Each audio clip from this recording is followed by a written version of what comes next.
Welcome to Politics Done Right. I am your host, Egberto Williams. This is the progressive program that will take the mystery out of politics. This is the program that will encourage you to make sure government becomes we the people. Whether you are liberal, conservative, or otherwise, you get to air your point of view. Remember, you can also send me a tweet to EGBERTOWILLIES. That is, at Egberto Williams. Let us engage. It is politics done right. 1, 2, 3. Well, folks, welcome to one more edition of Politics Done Right. I'm Egberto Williams, your host. Thank you so kindly for being a part of the show. We are going to have a great show for you today. Folks, I want you to listen keenly on the show. We're going to be discussing the Democratic primary. We're going to be discussing much more. We're going to be discussing why it is that we, the middle class, the poor, can't get our act together to ensure that those confounded politicians do as we expect them to do. But before we get in, Nabu, how are you doing, my dear brother? I'm doing excellent. Well, we are going to have a show. How was your week?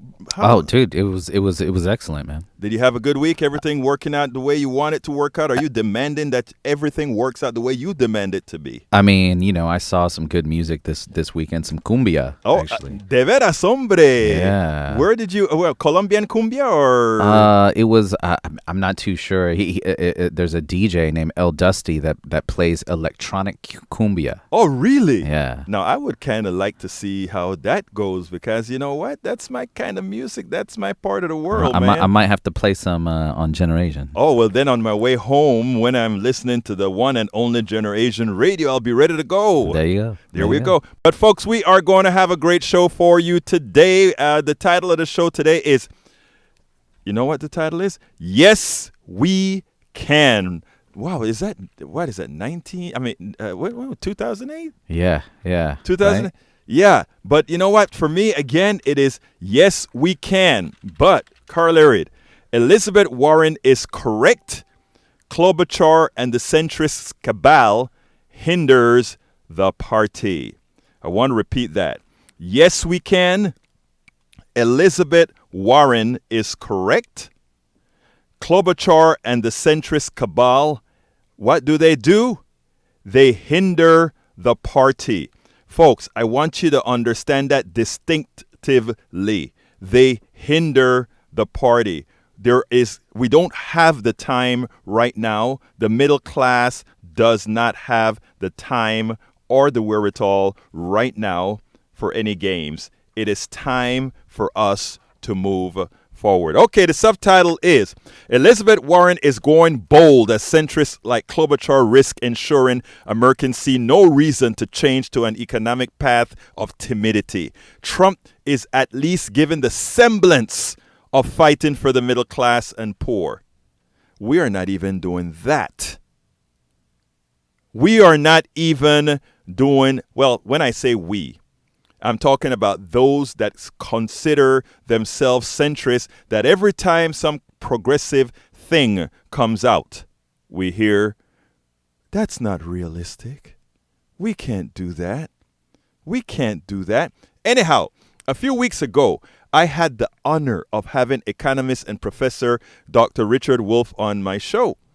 We discussed the differences between communism, socialism, Marxism, feudalism, and capitalism.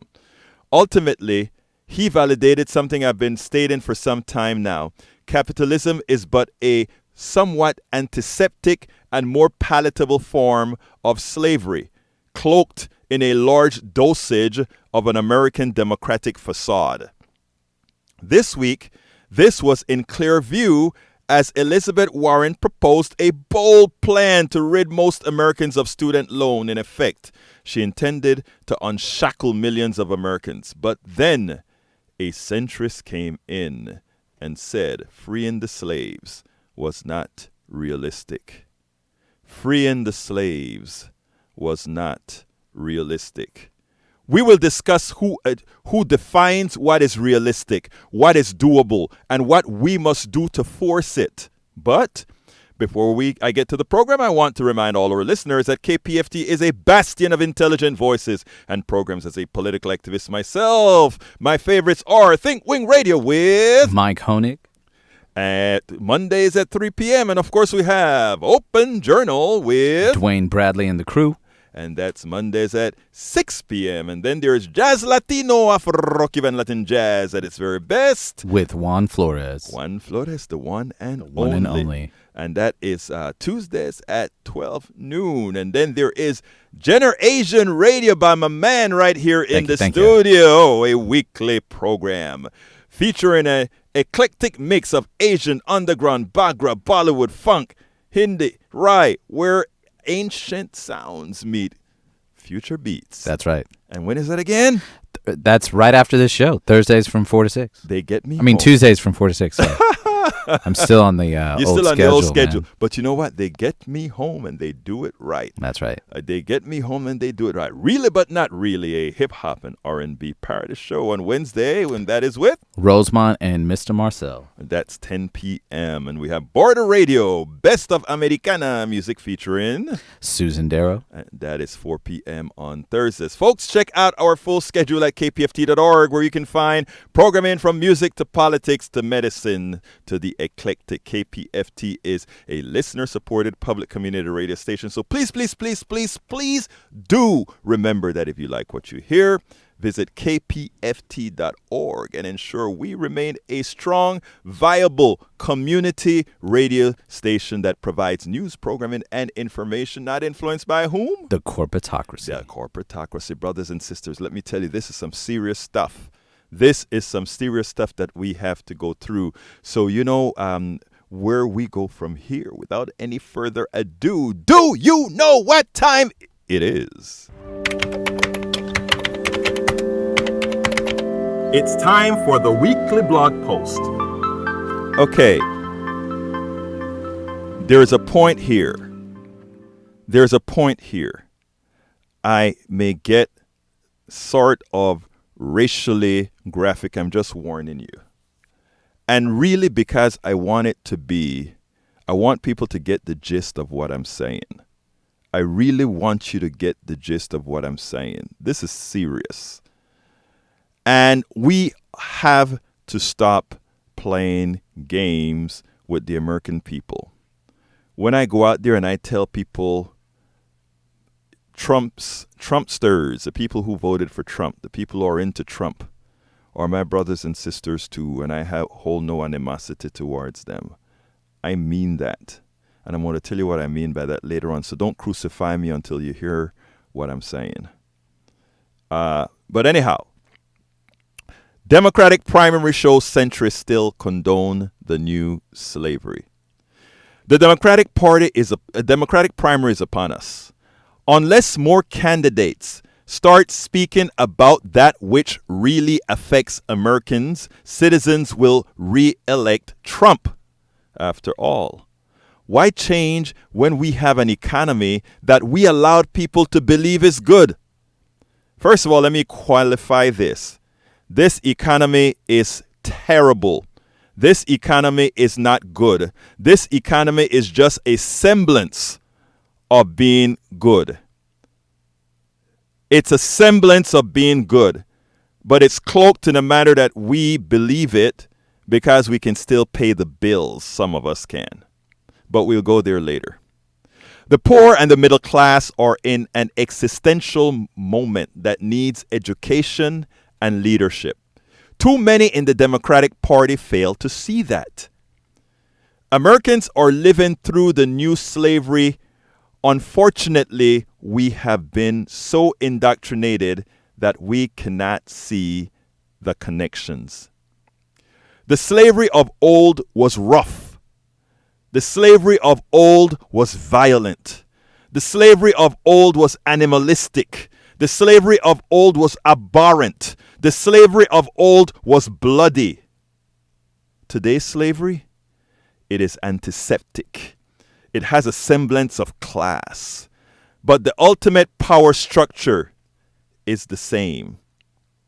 Recently, I had the honor of having Dr. Richard Wolff on my Politics Done Right daily show.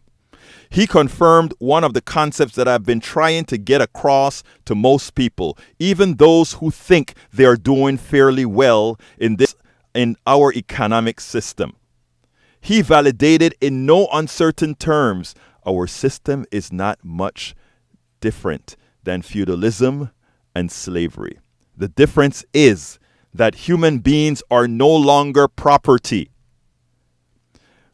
Let me stop there for a second because, people can say, oh, well, you're not owned anymore. You don't have papers on me. I have free travel. I am not a slave anymore. Well, in the past, you had to have the chains to keep you there. In the past, you had to have all these things to hold on to you, so you had to become property.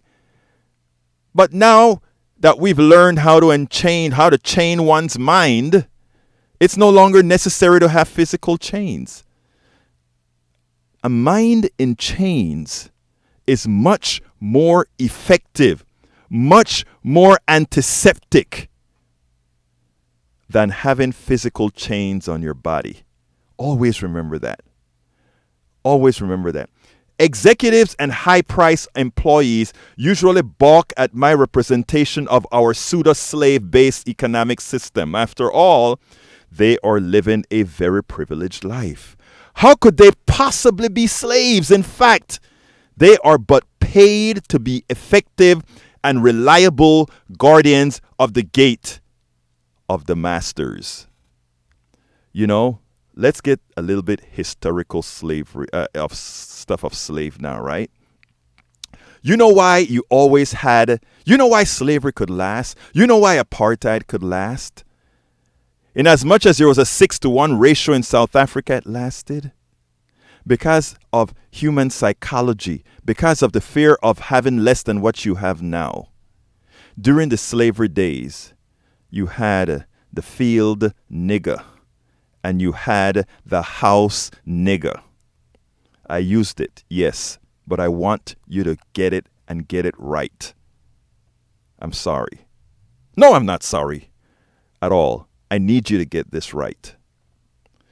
Those in the field, the 80% of Americans busting their butts. Nobody cares about them. Nobody defends them. Everybody takes them for what they're worth. And then you have those who think they're a cut above because they're made to drink the milk and honey in the master's home, the house nigger. They are there. They don't want to be those in the field at all. They don't. But they believe they can never have what the masters have, so they're not going to put themselves in jeopardy. The executives of the corporations won't.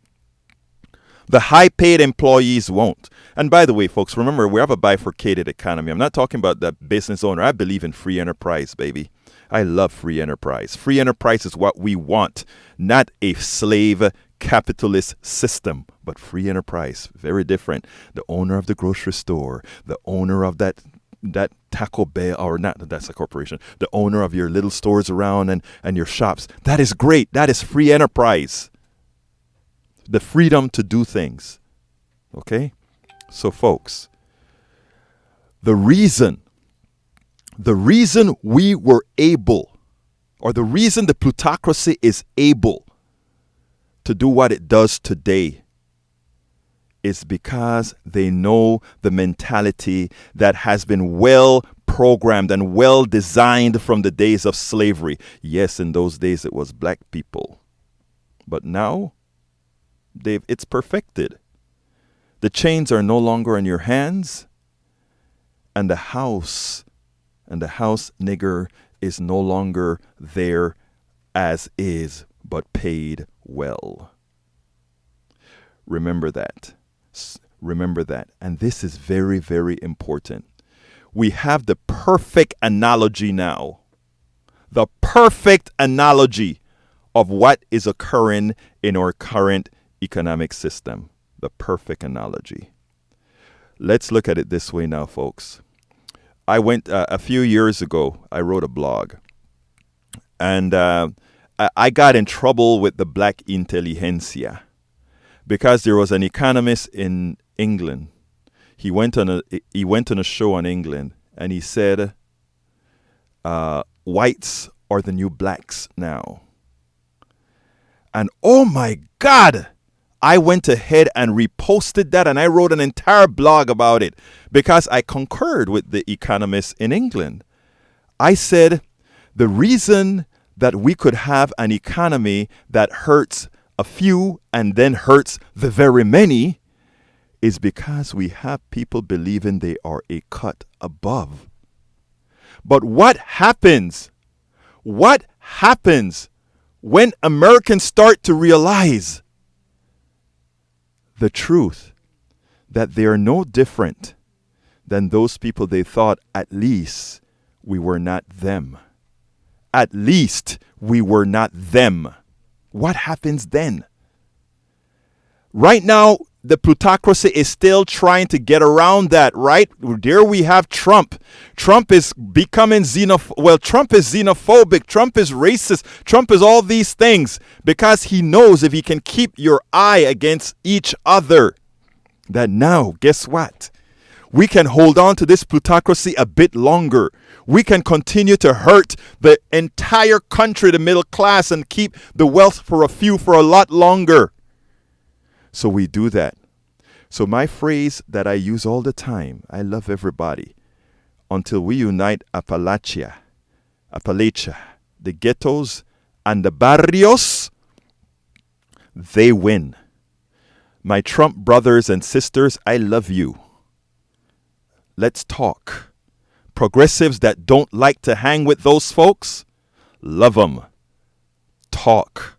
Centrist Democrats that need an awareness that aren't the establishment, let's talk. Because, folks, we're not going to change this country until we change minds, until we change people, until we change the indoctrination that was created by the Powell Manifesto to keep our minds enslaved. Anyhow, continuing. This is our system. We all live in it. So far, we make the best of it. But it is not sustainable, and the cracks cannot fix the crack. We cannot fix the cracks easily. We must revamp it. But to do so takes leadership, insight, honesty, and courage. The raw words that I used was to hopefully shock folks into seeing. Shock you into saying, did he really say that?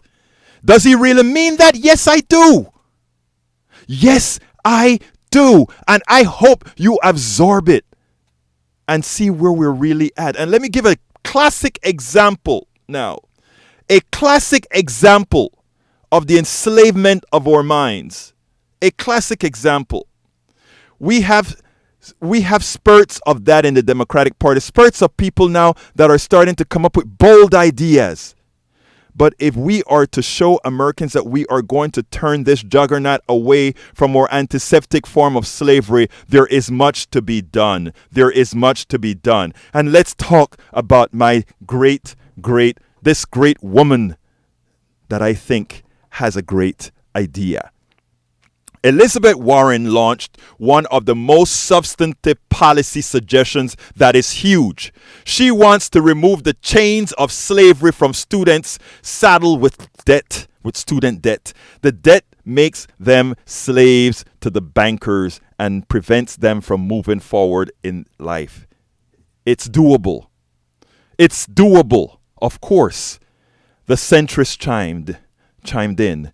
Amy Klobuchar said, canceling student debt was unrealistic. It is never unrealistic to come up with whatever cash is necessary to go to war. It is never unrealistic to make bankers whole, as they did in 2008. It is never unrealistic to do the things the wealthy demand.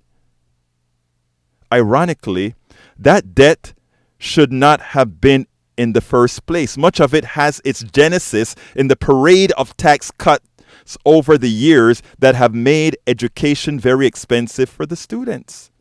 And who got that tax cut money? The wealthy. Is it not the time for a payback? The one act of debt forgiveness, would be a shot in the arm for the economy as Gen Zs, millennials, and younger Gen Xers are finally able to participate in large parts of the economy, housing, etc. which would have created employment all over the place. New washing machines, new dryers, new air conditioners that had to be made, new employment. But we can't have Americans too wealthy now. We can't have an explosive job market because it's going to inflate a bit. And if we inflate a bit, money is worth a little bit less. It's a deep, deep thing, people. We need to have people almost starving so that they think they have to work for the master for cheap. After all, remember, our minds are still in chains. The plutocracy continues to fool Americans into the false belief that progressive policies are unaffordable or that they will break the bank. The fact is they won't. The human-made economy will adjust because we do not have goods chasing money, but the other way around. And we have the technology to do it. I have more in the blog, but I'm not going to read it. I want to start getting people's input on the phone. I want folks to come in on the phone, and because that is my point of view. That is what I believe. I think I can back that. But I want to hear from people all over, from all spectrums, whether conservative, Democrat, liberal, progressive, or other. I want to hear your thoughts. I want to see if we are getting across that we are being pilfered. I want to see if we are getting across that the system is really not working. And this antiseptic, benevolent, beautiful looking facade is nothing but a fraud. The telephone number is 713-526-5738. If I was too fast there, let's go it again.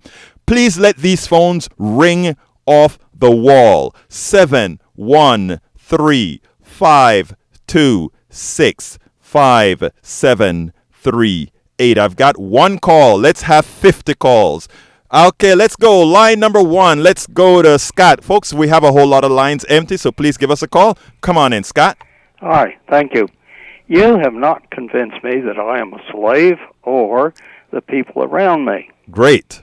And I go to people's houses and looks as though they can afford them, and they don't exactly look poor. I'm on Medicare, and so far that's worked for me. And a few weeks ago I did get a bill for over $100.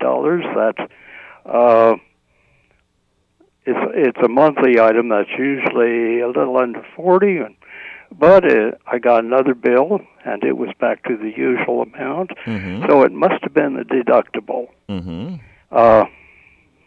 Now, I do worry that the Republicans could cut Medicare or eliminate it, same with Social Security, but so far they haven't, or at least it's not affected me. Okay, I'm glad that you said that, because the people in the past, right? In other words, those folks that lived in the 60s and the 70s when liberalism was becoming vogue, when we started to have policies that supported you were a good beneficiary of some of those policies, and you just named it right there. I'm talking about those folks that I am talking to millennials, I'm talking to Gen Xers, I'm talking to Gen Zs. Yes, there are people, in fact, the ones that I do call the guardians of the gates, that are doing very well, and those are the people who have voices. Those are the people like you who can speak up, because again, things are fine with you and you are in the stage of your life where things have worked out very well for you. But for the upcoming people, and I like I said, I hang a lot with the millennials and so forth, they see no hope, and what I tell them all the time, it is the antiseptic form of slavery, where they are in fact expendable, where they are in fact yes, a few of them are doing very well. A few of them are millionaires, in fact, but they are not the rule. I've heard it argued. Say that again? Pretty convincingly that incomes have become less equal since the Reagan Revolution. Yes. And it's been over the last 30 or 40 years. But I still worry that you're overstating your case. Yes. Let me tell you, I'm using the graphic terms here, because, as you know, the frog effect. The frog effect is that things change slowly. When we had the Reagan Revolution, things didn't go south for wages in a day. It went slowly.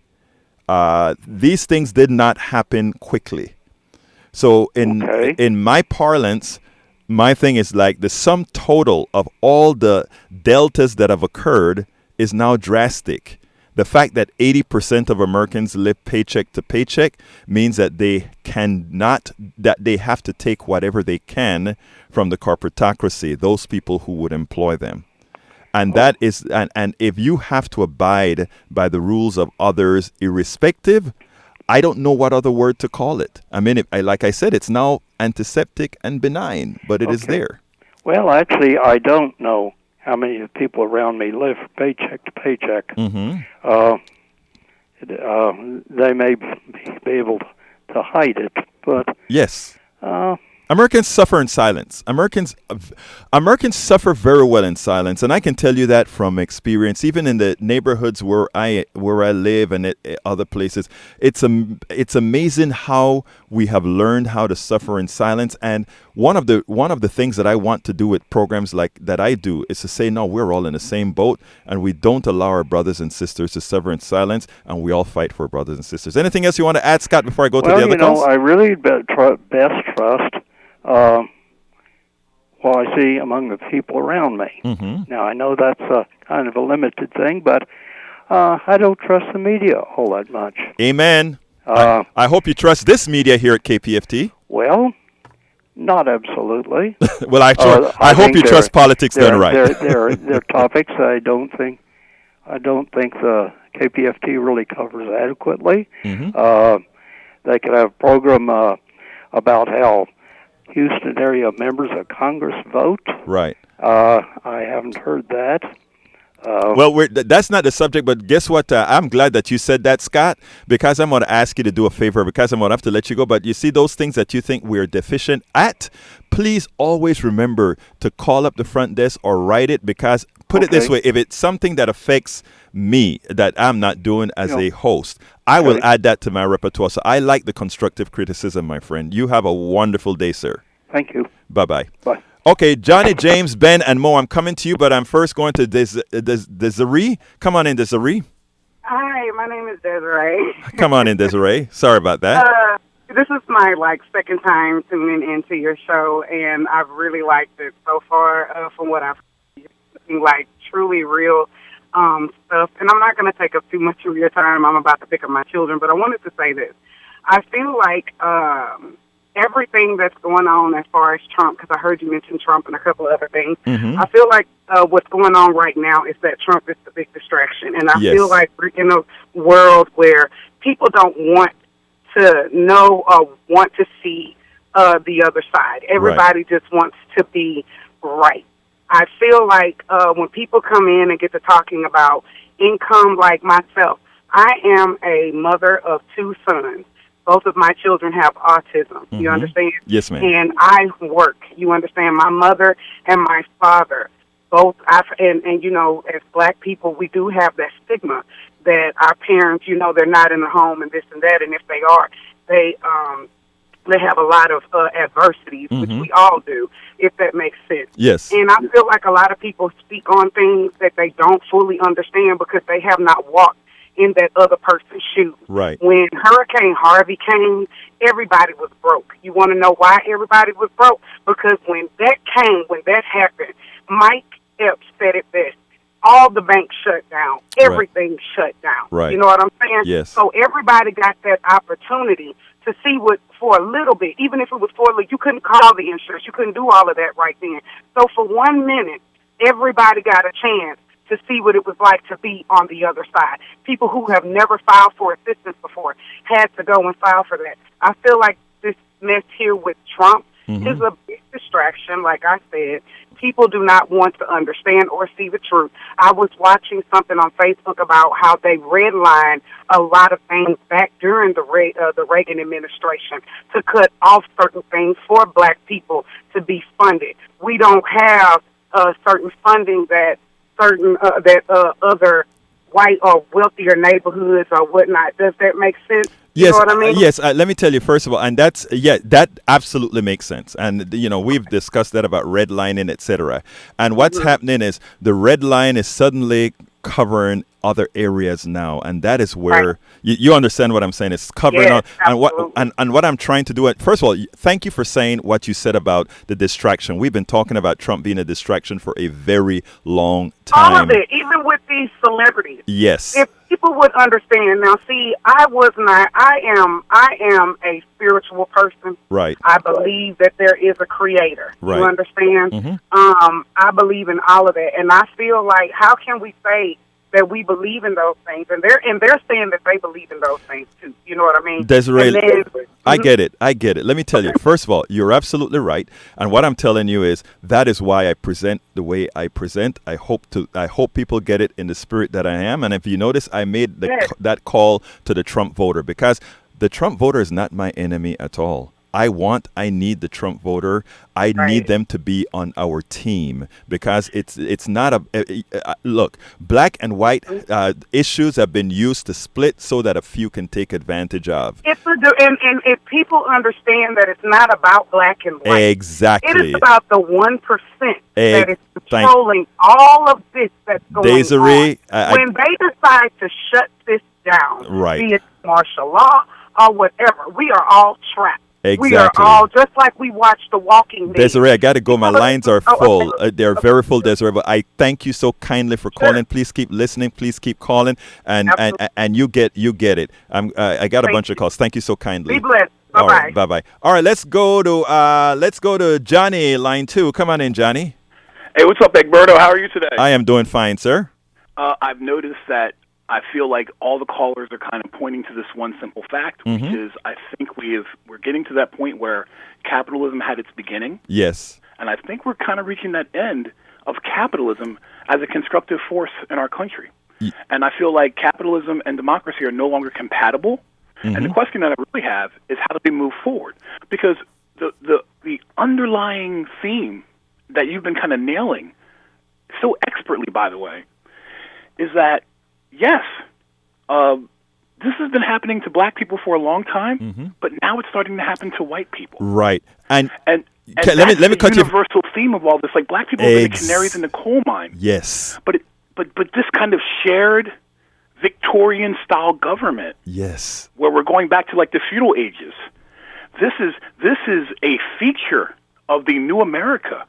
And really, when you start talking about how we're going to move forward with artificial intelligence, with robotics, with technology that makes the culture of everybody needs to have a job, which is actually a communist concept, but that concept that's built into the culture of America, where everybody needs to work, is no longer applicable. John, so now the question becomes, how do we move forward with that cultural baggage of the 1950s in a world that can no longer sit so easily together? Johnny, and that is why we, all of us, we people have to get together and not allow the divide. You see, for capitalism as it is today to stay ahead, right?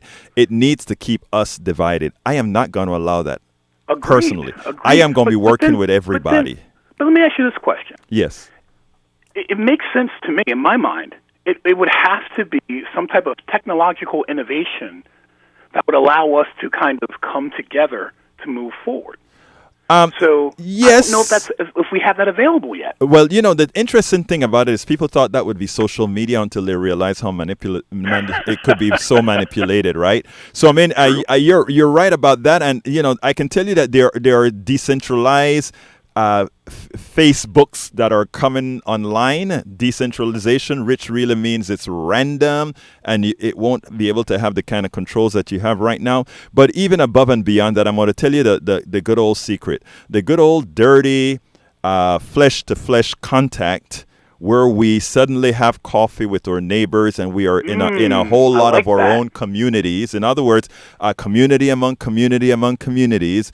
That is where I think we have to try to get back. So now, I mean, I'm in Kingwood. I have groups now that we meet with Republicans and Democrats sitting down, shooting the bull. Right, yes, and it turns out we're all human, right? Exactly. And what happens is people, but let me just say this before I go. Yes. I just want to say one more thing. I think one of the things that I've been disappointed with, as far as politically, is that the case for why, quote unquote, white supremacy is bad for white people. Oh, It hasn't really been made yet. I mean, we always hear about racism in terms of, oh, that's a black problem. You black people need to stop talking about it. But in the end, there is actually a case to be made for why racism and white supremacy is bad for I white did people. that 2 shows ago. 2 shows ago, it was, I think it was 2 shows ago where I specifically said that white supremacy is not good for white people. I mean, white supremacy is just another tool of the plutocracy. And Yes. another tool that the plutocracy uses to help white people screw themselves. Yes. Okay, and I have been making that thank argument you for a long once time. again saying that, and I'm going to let you go because I know you got more Yes, callers. sir. But that's what I'm talking about, and I think that case needs to be made, and somebody needs to hit the bell on that besides you. But obviously, you're doing a great job with it. Thank you, But my that's friend. a really huge point. Thank you so kindly, Johnny. You have a wonderful day, sir. Take care. Bye-bye. Okay, let's go to James, line numero 3. Come on in, James. Hello, Victor. Thank you for taking my call. Yes, sir. You know, I used to wonder, when I was younger in school, why that they used to make, I guess, I don't know if it was in college or what, but we were encouraged to read the fall of the Roman Empire, Right. the rise and fall of the Roman Empire. And I wish I would have read it then, but I want to challenge your listeners to now check it out. You don't even have to read it. Investigate the book, the writings of the Roman fall of the Roman Empire. And one question I want to ask you before you get off is that I'd like to be able to email you a link to what I've read. Please This do. link. info@politicsdoneright.com. Politics right. politicsdoneright.com. You can send it to egberto@politicsdoneright.com or info@politicsdoneright.com. Okay, because that's this is what we're in now. It's not about race. Right. It's not about slavery. It's Right. about power. Right. It's about power. And what power is exactly what it means. It controls everything. The Right. mind, the money, the opportunities. So what it is, we have to be educated, like you say, on our history, what we're up against. We're trying to find some solutions and answers to a situation that's not relevant. It's relevant because we're dealing with it. But Absolutely. until we, how you say, chop the head off the snake, then we're still going to be dealing with issues that's troubling us now. And let me tell you, James, and that is why this Democratic primary right now is so important. Because I talk about the left rail and the right rail a whole lot, meaning the establishment Democratic Party and the establishment Republican Party form the 2 rails on a track, meaning the left rail and the right rail. But the one thing we know about the track itself is that it's going in the same direction. And what we have is whenever we have these centrist Democrats talk, when Elizabeth Warren comes out and says we can actually pay off the student debt and have a better economy because of that, unshackling them from something that prevents them from moving forward. And then we have a centrist come and say, oh, well, that is not realistic. That is what they are keeping toe on the establishment. Go ahead. I tell you, man, it sounds. I mean, I know everybody has trying to figure this thing out, and thank God for that. But let's say how do you keep people from getting in a situation where they owe student loans? It's like we have to learn wipe away the debt. Now teach me how not to get back in it. Well, that's what in fact that is what I said. I mentioned in the blog. I don't know if you heard the blog of where I mentioned. I said that in fact the reason we are in debt is the structure of the economy, the sum total of the tax cuts. It made it necessary for these people to go into debt to go to school. So there are a lot of other issues, and we tackle them one at a time. But I give the reasons why, because here's the thing: a lot of people are going to come back and say, "Oh no, that is irresponsible. They took out that debt. We're not. Why should we be paying it back?" And my thing is, they took out the debt because you were the genesis of the reason they had to do it in the first place by having all these tax cuts that hurt the agreements that we have between society and people. And here's the other kicker that a lot of people don't realize.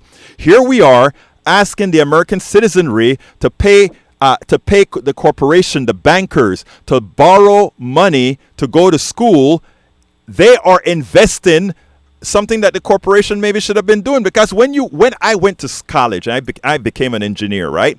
I paid for my engineering degree so that these different companies that hired me didn't have to invest in my education to get their profits for their shareholders. I mean, the theft is so hidden, many people just don't see it.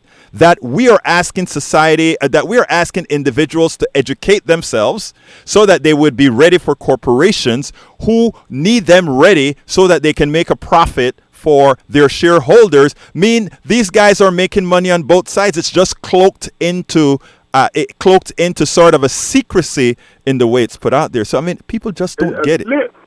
I understand.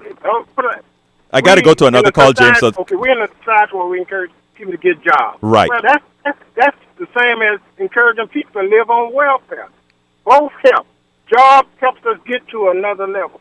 But when we have a mindset, well, I'm just going to use this little bit, what I got, just to stay where I am so I can be comfortable, what's the difference, a job or welfare? There you go. You're right. We have to change minds. That's what we got to do, brother. My point of it is, if you begin to understand the rise and fall of the Roman Empire. Yes. You will see the game plan that's being used against us now. Thank you so kindly, James. It's using politics to maintain their status quo. Thank you so kindly, James. Got to go. You are great. Please keep listening. Please keep calling. Have a wonderful day, okay? Thank you. Bye-bye. Okay, folks, 713-526-5738. 713-526-5738. Come on in, Ben. Hello. You're on, Ben. Yes, sir. Thank you. Hey, I wanted to mention something that regarding student loans. Yes, sir. But one step before that, as far as higher education, everyone talks about should they be paid back or shouldn't they be paid back, but no one seems to address why college tuition is increasing at a rate that it's currently, theoretically would be unsustainable. Because, whenever the government intervenes, and allows student loans to be processed at face value, it sounds good because it's allowing people money and access to go to college that otherwise wouldn't have had access to go. And I would have personally fallen in that category. But the downside is institutions have no free market reason to curb spending or curb the rates of increase because they know there's this constant influx coming in, whether it's through grants, things that companies offer, the government offers. There's all this cash that's available. So there's no reason for the University of Texas or the University of Houston to lower prices or slow the rate. So I guess the question is, what do you suggest to curb the rate of increase on the front end? Because the unlimited access to government funds through government-backed loans or programs has caused the problem. Right. Oh, I know. I remember. Sorry to interrupt, sir. I'm sorry to interrupt, but I know exactly what you're talking about because I've heard the argument before, and I've watched those people who have been talking about a lot of the reasons the education budgets of these universities, or rather, keep going up, and kids are asked to pay so much more each time, and they give that excuse that you just gave there. And unfortunately, it's not true. Unfortunately, you can't. Look, do universities overspend on buildings, and do they overspend on different issues? Sometimes that is true, but that doesn't really add up to the tax breaks, to the removal of monies from education that we've had throughout the states. That doesn't change that reality. And it doesn't change that the reasons the students are paying so much more is that corporations are paying that much less. Yes, I don't have a problem if there's a building that shouldn't really be built, but I went to the University of Texas. I love to see that it's a very classy university with a lot of good buildings that all serve purposes and are useful. We are a rich country and we can afford that. The problem is not, as you state. I can prove that. I don't have the time to do it right now, but I can tell you that I can prove that that is what the plutocracy wants you to believe. That is what they have put out there as a backstop to raising taxes again to put back into education. They want to make you believe that the teachers in our country are not underpaid. They want you to make you believe that the professors are not underpaid and under duress. That is not true. I know too many professors. I know too many teachers. I am in the school districts and I'm seeing all of that. We need to really start taking care of home, my brother Ben. So, one quick thing, my brother and sister-in-law are both professors in academia, so I understand that. Right. But my question would be, take a basic class like Accounting 101. Yes. Is there any reason why that should cost more today than it did 5-10 years ago? No, it should only cost. No. You're right. Principles are. You're right, sir. You're right. You're absolutely right. It's the same thing that occurs in medical care. They put the money. They put the costs. The cost centers are fabled, right? The cost centers are there just because that is a point of collection of revenue. They can collect the revenue there, and that's why they do it there, because they can collect the revenue there. That's the only reason the price goes up. So you're right. Should the accounting class cost more? Hell no. But that is a point where they can collect the revenue, and that's why they do it. You see what I'm saying? Partially. Yeah. So I got to go to the other call, Ben, but I appreciate your call. I appreciate your point of view. Please keep listening. Please keep calling. And also come and throw in that alternate point of view as well, my brother. You have a good one. Thanks. You too. Bye-bye. Take care. All right. Let's go to Mo. Come on in, Mo. Alberto, thank you for taking my call. Yes, sir. And my apologies if the quality of the voice is too bad. Don't problem. Just go for it. But I heard the subject. Yes. And I could not call. Go for it, my brother. All right. So I do have actually 2 points, and both of them are in support of your argument, to be honest with you. Thank you. So I believe personally that what happened after the end of slavery, the marketplace, let's just put a question mark, who makes the marketplace, was running short on labor. They were worried about labor. So a new financial slavery system got invented that actually brought millions more slaves into the market than the slaves they just lost. Right. I believe that we live in a time, and we've been living in a time of what I call financial slavery, which is a lot more dangerous than any other form of slavery. Stop right there. Because I just wanted to tie that into our program. Because of the facade, because it doesn't have the semblance of chains, because it doesn't have the semblance of the animalistic whip to keep you doing your job. Continue, my friend. And in addition to that, the most dangerous form of slave is a slave that believes that he or she is free. Amen. When a slave doesn't know that he's been enslaved, and I'll give anyone that wants to argue against this point just a simple little exercise. Back in the time of slavery, slave owners used to keep a scorecard, literally a numeric number. Speed it up for me, my friend. A numeric number to describe the slave that they're buying or selling. And in our current financial slavery system, place that number, think about it, with one number that means everything to everybody, and that's your credit score. Right. So they replaced one form of scoring the slave to a completely other form, but the issue is still the same, and the target is still the same. If anyone that argues that lives in this beautiful country from the working class argue that they're not a slave, I say, stop paying your house payment for 2 months. Stop paying your car payment for a month. Stop paying your grocery bill for a couple of months. Mo, I only have 5 minutes left, and I got to go, but thank you. You make the point perfectly, my brother. All right?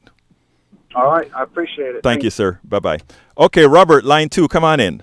Hey, this is Robert. Hey, I'm in alignment with a lot of what you said. I kind of divert a bit when we talk about the forgiveness of the debt Okay. For the students, but not so much forgiveness of the debt, but who pays for that forgiveness. When we have the government pay for it, we're just paying for it ourselves in the current system. No, we don't want the government to pay for it. Well, yeah, but the only other option of who's going to get short on the deal, because the money's been conveyed. Hold 1 second, folks. We go to Wall hold 1 Street second, and tell Robert. them, Hold 1 second. you Johnny, lose it. hold 1 second, John. Robert, call back in, buddy. I need to get you in. Go ahead, Robert. Okay. Hello. I'm here. Yes, sir. So the difference I see is who is going to suffer on that shortage, and it has to be the originator. We need to follow where the money is in this enslavement thing. The money is the revolution, sir, will start at Wall Street. There's no other place the revolution can start except at Wall Street. There is no. Wall Street went to Washington, made a partnership to enslave a generation of people, and they used the guise of student debt to do it. So the only way we're going to undo this is not move the needle from the student to the government, which in fact puts it right back on the student and his kids and his family. We need to take it out of the folks that are sitting out there in the Hamptons who originated this debt. Robert, they're going to have to take the hit. That's going to be the wealth transfer that's going to spur the next generation. Robert, I am trying to fail to see where we disagree, because I don't agree that it was the government that paid. I said we need to, and I think I said that in the blog post as well, that the money is there, and the reason we had the debt is because those people who got these tax cuts, and inside of the blog that I wrote, it says, shouldn't we get payback now? And that's maybe, So anyhow, thank you so kindly for calling, Robert. I got 2 more calls to go. There's Johnny and MOD, but I got to get them in before we leave. Brother. Thank you, brother. You have a great day now. You too. Thanks. All right. Bye-bye. Okay, come on in, Johnny. Hey, quickly, I want to give a warning to 20-somethings and some 30-somethings out there. Don't think that capitalism is on its way out or it's hitting the ropes. We are far from that. And the best way to understand that is go and Google, what's his name, Eugene V. Debs. Mm-hmm. The previous century, early on in the previous century, that guy was really popular. I'm guessing even more popular than Bernie. And you know what the Power League did to him? Put him in prison. And you know what? That is why the movement needs to be not centralized. The movement has to be broad. The movement has to be wide. The movement has to be educative, if that's a word. Yes, and because what we have to do is we have to have enough people listening to the truth so that they can make their minds up, so that if all of us are educated, the death of one person, the imprisonment of one person, the death or imprisonment of thousands won't do it, because by then truth would have metastasized throughout the population. Hey, Alberto? Yes, sir. And dovetailing with what you just said, which I agree totally, this idea you put forth at the beginning of your show, suffering in silence. Yes. Okay, now you all know, and most of our listeners know, that we're all socialized in school and by films and advertising and our parents to look down on working poor people, right, and to be poor in general, or unemployed, or underemployed, so that we isolate ourselves because we're ashamed or embarrassed. So how we counteract that is the biggest challenge, I think. So if you feel that you have enough wherewithal, financial and otherwise, and you know there's other people who are passionate like you, but maybe they don't have the kind of resources you have, reach out to them and let them know that you're ready, willing, and able to bring them along with you when you go traveling around. Because if you can cover their cost of travel and maybe some of their food, because when they don't work, they don't eat. Brother, that is what we need. We need us together doing that. You're absolutely right. That is what we have to do to bring folks together. And that's and next time I'll tell you about my remote control activism by Billboard. All right. That stuff about suffering in silence, though, I take it seriously. And I talk about that a lot because I want us to stop suffering in silence by realizing that most people are in the same boat with us all. So, I mean, that is what we have to do. Thank you so kindly for calling as usual, Johnny. You have a wonderful day, sir. Bye-bye. All right, come on in, MOD. Hello. You're on. Hey. Hey. You made it. Yes, you made it. I like Mo's, we are given childlike privileges, aren't we? Yes. Yes, we are. Okay. Well, that movement. What do you think the next movement is? We are in the next movement right now, and the next movement and the fight that is occurring right now on the Democratic side has semblances. You notice what I said? Semblances of the right movement. Do you think it's to replace the 600-year-old pariahs like Mitch McConnell or Feinstein, or they must all go? Okay, and what about? Well, before I say all of it. You know what the wall's for, right? Don't you? Said it. You know, as 5G gets rolled out and these human domain tracking applications that they're doing in China and Britain, that wall might. What do you think? It might keep us in, won't it? If it won't keep people out, it might keep us in. What do you think? No. Let me tell you. Look, we are getting ready to be unleashed. I can feel it. And I think what that movement is, it goes back to 1929. There was over 500,000 cardholder members called Technocracy, and they're now called your Sustainable Development Movement. That's your 21, or let me finish, of your socialists that Soros brought in. That's called Sustainable Development. And your gaslighting that's going on right now is that movement, Alberto. This surpasses unregulated capitalism or Trotskyism and all that. So what I'm saying is, your 21 socialists that got elected just recently, they're going to be pushing that new sustainable development, and that's the final throes, brother. That's okay. Movement, right? We'll have to talk. That's not true, but we'll have to talk about that some other time because I'm going to have to go. Thank you so kindly for calling, my brother. Folks, let me tell you, thank you for all those calls that we got with different points of views.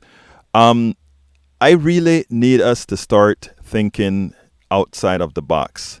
Because right now, that is what we've been doing for too long. For too long, we've been just listening to what we've been taught, listening to the indoctrination, the way, yesterday on my show, I kind of told folks, remember this, whenever people tell you, we can't tax the rich because there's not enough money, they're asking you to defy math.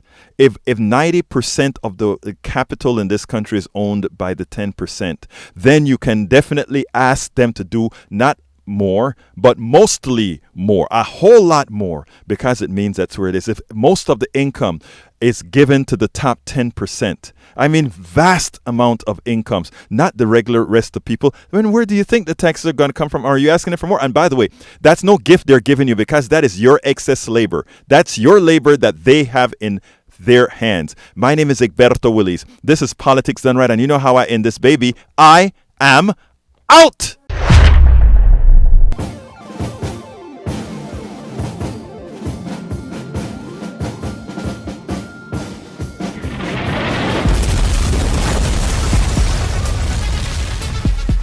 Welcome to Politics Done Right.